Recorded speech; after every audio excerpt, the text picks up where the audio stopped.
jimele baweleli bake avant bakomona concert nanu bamona na bina ba nazaki koyebisa organisation fali ayebisanga koya nabi fali ayebisanga koya kofi je vais l'inviter mais mutu nalingi korate tala koinvite nga moko weranson kuna nazo invite mpona nini atunanga pwani solo bite na okata yebisa koinvite weranson mpona nini ye moko fona benga yenga mona ketike l'invitation tunanga mpona nini totongo batiaka na palmarès le plus plein du stade de martyrs za weranson boyede sikona kotuna ye ya wera yebisa nawo eske kokani samba permettre que ba concert de l'ebeta na martyr ba wenge ba fali ba patati patata zama Mike calme calmos talela bango tanzo jimele bango jimele ba weleli ba ke avant ba komona concert nanu ba mona na bina ba nazaki koyebisa organisation fali ayebisanga koya nabi fali ayebisanga koya kofi je vais l'inviter mais mutu nalingi korate tala koinvite nga moko weranson kuna nazo invite mpona nini atunanga pwani solo bite na okata yebisa koinvite weranson mpona nini ye moko fona benga yenga mona ketike l'invitation tunanga mpona nini totongo batiaka na palmarès le plus plein du stade de martyrs za weranson boyede sikona kotuna ye ya wera yebisa nawo eske kokani jimele baweleli bake avant bakomona concert nanu bamona na bina ba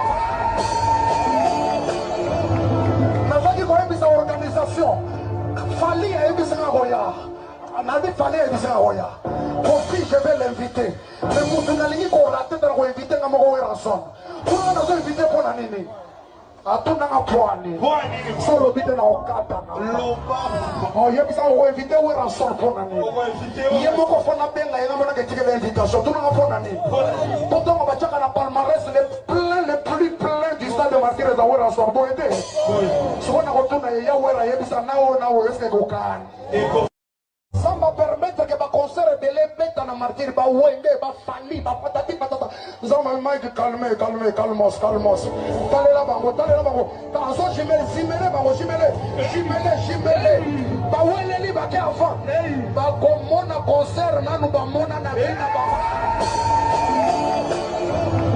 nazaki koyebisa organisation fali ayebisanga koya nabi fali ayebisanga koya kofi je vais l'inviter mais mutu nalingi korate tala koinvite nga moko weranson kuna nazo invite mpona nini atunanga pwani solo bite na okata yebisa koinvite weranson mpona nini ye moko fona benga yenga mona ketike l'invitation tunanga mpona nini totongo batiaka na palmarès le plus plein du stade de martyrs za weranson boyede sikona kotuna ye ya wera yebisa nawo eske kokani. Salut, bonsoir la grande famille de MK Mbelou TV officiel. Voilà, nous sommes là encore une fois de plus dans vos maisons pour vous servir jour J-5, -4, jour J-4, -5, il est déjà 22h presque, 23h, c'est-à-dire jour J-4 pour le concert de notre pasteur Mike Kalambai au stade de Martyrs. La famille, cette petite vidéo que je viens de vous mettre est à causer de peine à beaucoup de gens. Il y a beaucoup de personnes qui se sont dit il ne fallait pas que le pasteur Mike puisse dire ceci. Là, il fait allusion à qui? Parce que nous savons tous que la personne qui était passée là au mois de mai, c'était le pasteur Moïse Mbi pour son concert. Et selon les dires de cette vidéo, ça a vraiment déchiré le cœur de beaucoup de personnes. Je vais vous mettre une dame, elle a essayé d'expliquer, elle a tout expliqué. Moi, je ne veux pas beaucoup parler, mais je vais vous mettre la vidéo et vous allez suivre. En tout cas, suivez jusqu'à la fin. Laissez-nous sur le commentaire si vous êtes d'accord ou pas. Que Dieu vous bénisse. Abonnez-vous massivement chez MK Mbelou TV officiel. Voilà, nous vous aimons de tout cœur. Que Dieu vous bénisse. Je veux pas beaucoup parler. En tout cas, que mon Dieu puisse vous bénir. On se retrouve à la prochaine. Suivons notre sœur qui nous explique. Bisous. Salut les amis, que le Seigneur vous bénisse. Bandeko kande toyaka kopesa sango. Kopesa ba conseil, kozongisa bana na nzambe na nzela. Étant sentinelle, j'ai eu cette mission de la part de Dieu. Yakoya kopamela mabe, car il est écrit, ne prenez point part aux œuvres infructueuses du ténèbre, mais condamnez-les. J'ai reçu la mission comme Paul. Yakofungola batumisu. Ah oui, donc je ne peux que faire mon travail et voilà. Mutuna mutaza redevable pa na nzambe par rapport ya oyo nzambe abengeli. Nzambe abisi Ezekiel na tio sentinelle. Soki na ebisho ke no webisa mesha kokufa o informer ete soki mesha kufi na kosenga makila na liko na yo. Mais soki o informer et ka changer conduite te o ko épargner vie na yo ye akosamba. Bande ko ba bolingo. C'est vrai, nous vivons ces temps où Esaïa lobaki ezala bat bozana miso akotala ba romona te mato ya koyoka ba koyoka te.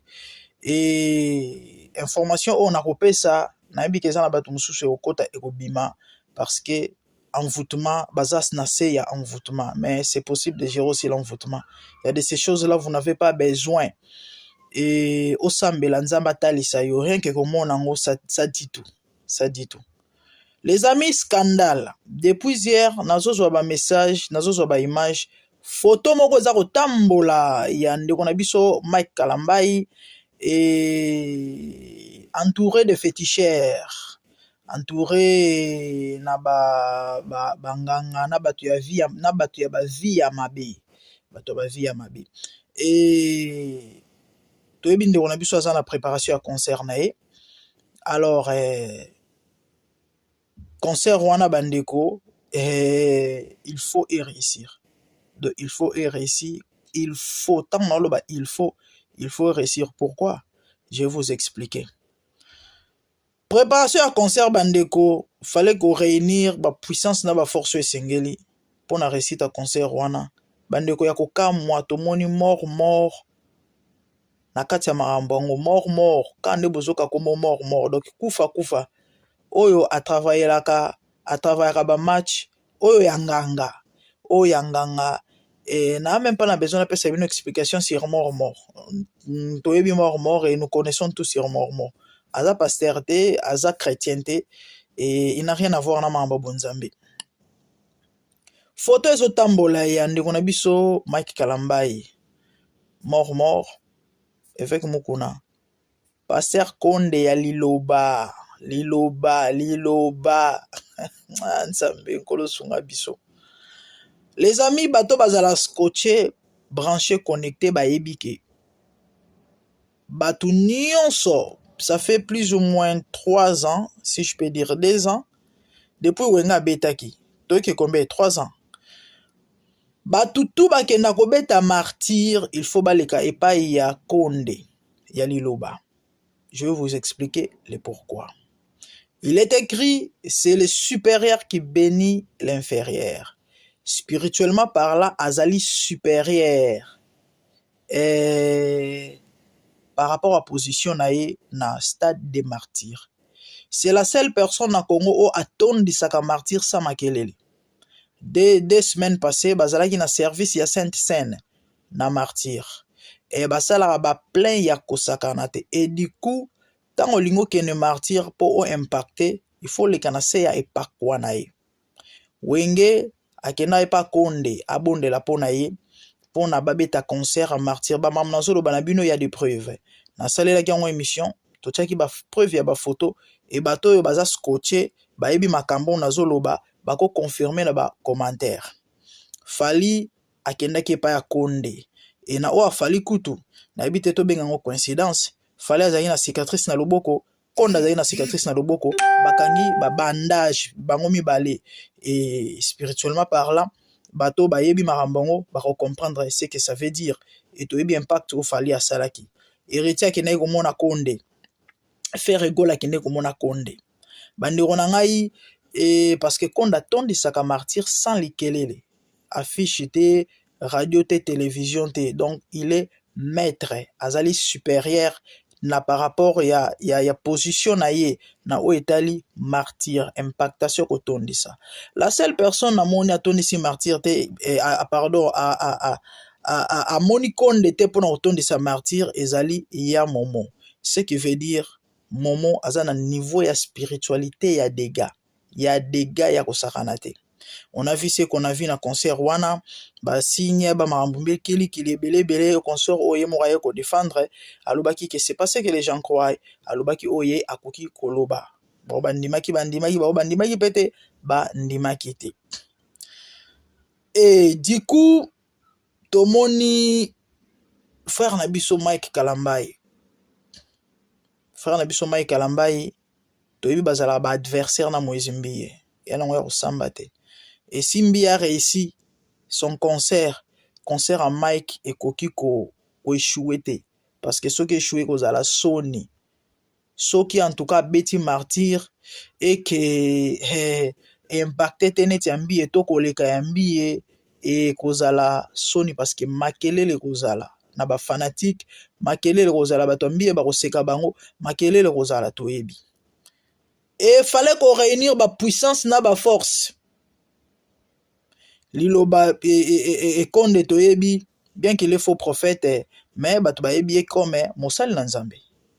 Et fallait qu'on réunir ba force nyonso bandeko na ba benga nini na ba angle tout tomoni mort oye pena nganga eza na ya kobomba te toyebi mort kande bozoka kombo et babenga nini mélange ya ba puissance ya ba onction concentration et ya ba part nyonso ya ba côté nyonso du coup donc il faut explosion et salima donc oza blast ya kosakana te et neti fusée eza komata likolo. Déjà Mike alobaki que c'est le premier et la seule conseil au bato bakokota en avance il y a un jour moko.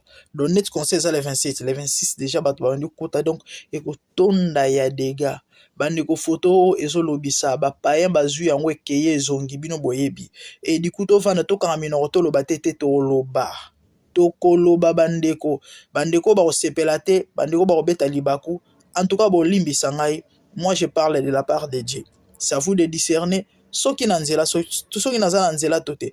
So bo mon ke mamnazolo bezali n'importe quoi, gloire à Dieu. Mais ba ba moni pe ke mamnazolo ba ezana tina, gloire à Dieu parce que Bible zoloba bo boaka te bondima pete mais bo discerner ya mabe bozo ya malamu bo boaka. Les amis, nous vivons les temps où que Dieu nous aide. La Bible dit lorsque vous verrez l'abomination de la désolation s'établir dans les lieux saints, que c'est lui qui lui fasse attention. Les amis, il est écrit rapport exact na ténèbres na lumière, na Christ na Bélial, na infidèle na fidèle, na injuste na juste. Et lumière na ténèbres rapport exact. Lorsque Dieu a créé les cieux et la terre, il sépare les ténèbres d'avec la lumière. Les locaux comme bandeko tout le monde ba fils à ténèbres, na ba fils à lumière soi-disant ko sangana. Ce qui est ça pour babongo la motema ndenge bokumisaka na non, il faut et tous à la rana bango parce que mais boye la biso banane déjà aussi babongo limitema de vrai banane babongo limitema yesu akota na ndako zaché du coup azwa biloko ya moyibi azongisa mwasi ya ndumba kutana na yesu a changé vie mwasi azana na lara kosakana te prix ya parfum au abonza na makolo ya yesu et ya combien ya 300 deniers ezaka combien de deniers moko ezaka salaire ya salaire ya mosali ya un mois selon ndenge bato basala ba estimation selon ba commentateur et consort. Donc moi so nazaki na mbongo ya kosakana te du coup andimatika nyonso pona nini po akutani na vie akutani na vérité bato bakokutana na bino bizarrement na place ba changer bakokoba na bondoki na yango bomoni lelo na Congo tous ces gens otoyebi ba ya misala mabe ba musiciens ba nani ba nini bakobongola mitema te bakoya église te. Pourquoi? Parce que bayebi ke baza bango na bango ena toya kosala nini kuna tolojaki esika moko toya kosala nini kuna tosalaka ki mama ki papa biso nyonso esika moko tango peniel alobaka awa bato bafinga ye batretake de liboma bakaki auta kobimisa récemment. Je crois que bapreuve yango ozomona na miso bandeko eyama mingi eza pasi mingi akoloba ezali mais sinon na soki ka awa nzamba sunga. Bonjour, nzamba pambola bino.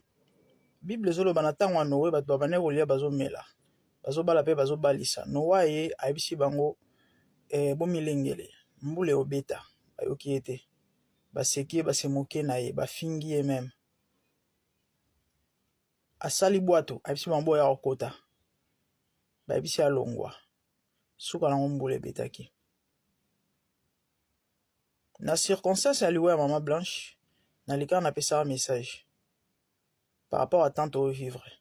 Bana nzambe bazwa bagarde. Je vous ai dit que Nzambe très bientôt va exposer faux. Et non seulement ko exposer a bando betape parce que Nzamba azalaka là la colère, azala riche en bonté, mais tobo sanaki azala pe fait dévorant. Muto Nzamba bendi matoi, muto Nzamba lobeli, mbala na mbala yokite. Nzamba suka ko exposer pe au bétail. Alors, par rapport à Bassigne, oye lorote. Très bientôt bomona musicien chrétien penda abimisi album. Botali na pochette bomoni ba fichier ba formé. Botali na pochette bomoni ba beti 666. Boko mama mona zebisa bino. Bomona mamba somo. Très bientôt bomona ba vidéo compromettante ya ndenge na ndenge.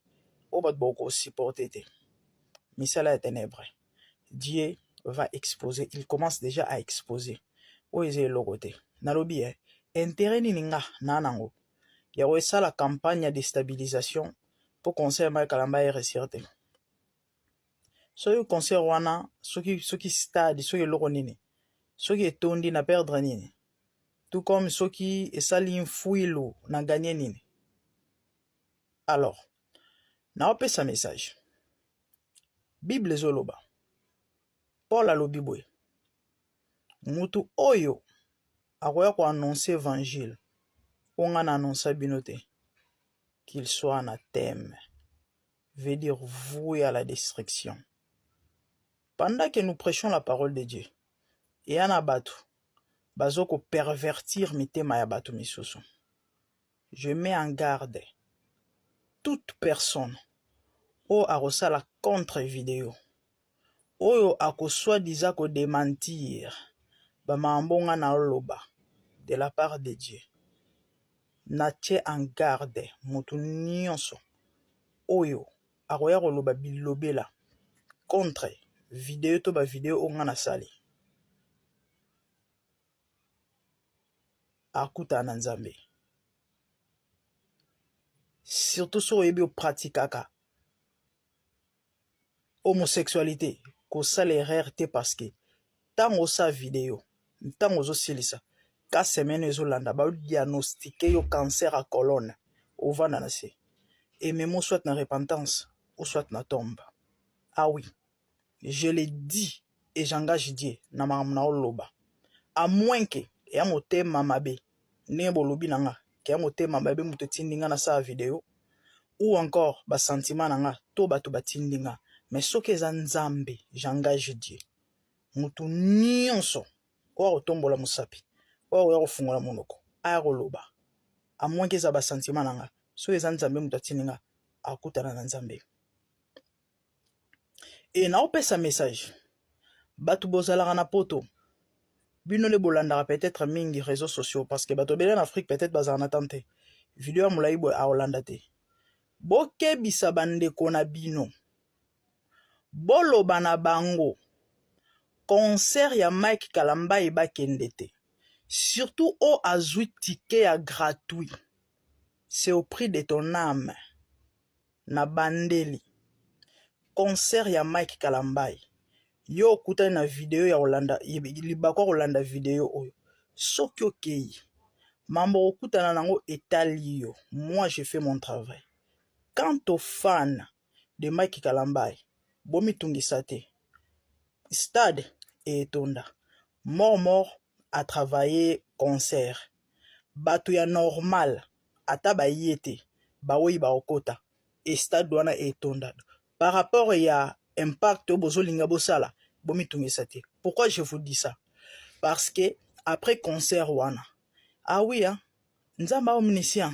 Le Seigneur m'a révélé. Après concert, vous verrez des gens venir faire des émissions dire que bato basala ki campagne de déstabilisation botala ndenge nzamba confondre bango. Te, nzamba za kuna te.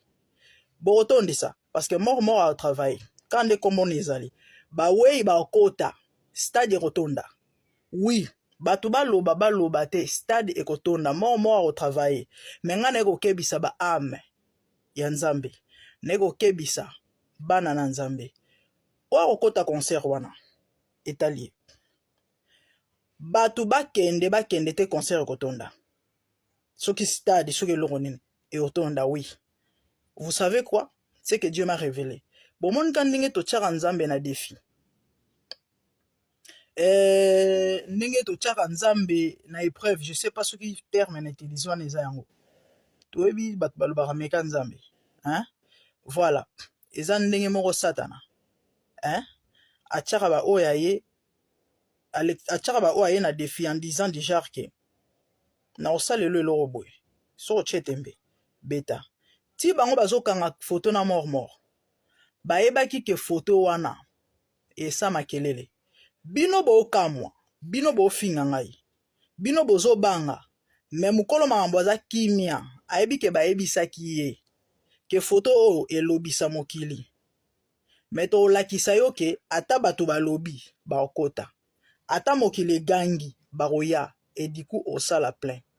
Et malheureusement pour lui, parce que mukolo bako senga yo mbeka ya motuya sacrifice coûté mukolo bako senga yo yango bako loba na yo totondi selaka yo stade ozana choite o résister te po bango bazwaka na makasi o simba mutu ndeko. Il y a un temps pour tout, dit la Bible. Il y a un temps pour se taire, il y a un temps pour parler. Moi je connais beaucoup lelote et mambo lelote. Il y a 50 ans, il y a 10 ans.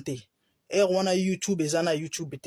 Et on a TikTok, et on existe. Et on a les réseaux sociaux, et on en plein en mais tellement to lobaka, to sala maramu, non pas parce que to lingi, to batu balingi, parce que nzamba lingi, c'est le temps où nzambe a permettre, to fungo la minoropo, to koma koloba. Je crois, message leki. Oh, a Olanda vidéo. Azui risque que conseil est allié. Ngana yo sala par na ngai. Mambo pe okomelonga na yebite. Mais ngana yo pesa message yo ba pesi ngai. Quant aux fans, bolela na binote. Po bato belé peut-être ta ba kuta na vidéo. Ah, pour na moun bat balobi motema mabe a congolais. Wala nyoso po conseil réussir te conseil au réussir. Wana na o rassurer bino. Ba ebisa ki mukile eganga. Bat ba ofinga. Meto tondi sa. Poto l'action que no biso to a danger. C'est ça le diable. Mais nzorande eza piège. Bana nzambe bobongo la mitema. Pona lelo masuki wana. Que Dieu vous bénisse. Merci.